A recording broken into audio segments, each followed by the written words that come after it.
اعوذ باللہ من الشیطان الرجیم بسم اللہ الرحمن الرحیم رب اشرح لی صدری ویسر لی امری واحلل عقدۃ من لسانی یفقہوا قولی۔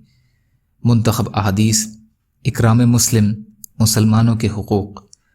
ام المومنین عائشہ رضی اللہ عنہا روایت کرتی ہیں کہ اللہ کے رسول صلی اللہ علیہ وسلم نے ارشاد فرمایا، نیک لوگوں کی لغزشوں کو معاف کر دیا کرو، البتہ اگر وہ کوئی ایسا گناہ کریں جس کی وجہ سے ان پر حد جاری ہوتی ہو، وہ معاف نہیں کی جائے گی۔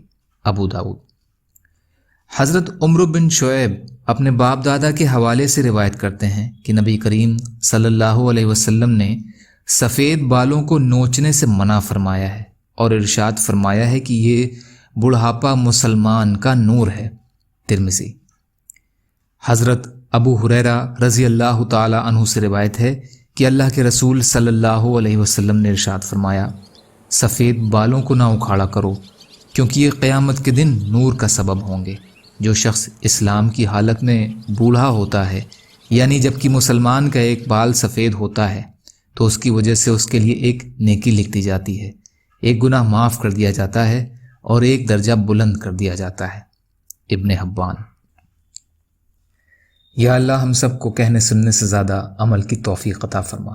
یا اللہ جو مظلوم ہیں ان کی مدد فرما، جو بیمار ہیں انہیں صحت عطا فرمائیے، جو قرض میں ہیں ان کے قرضوں کو ادا کروا دیجیے۔ یا اللہ جو بے روزگار ہیں ان کو روزگار سے لگا دیجیے۔ یا اللہ آپ قادر مطلق ہیں، آپ کے لیے ہر چیز آسان ہے۔ یا اللہ اپنے حلال میں سے ہمیں دے دیجیے، اپنے حرام سے ہمیں بچا لیجیے اور اپنے غیر سے بے نیاز کر دیجیے۔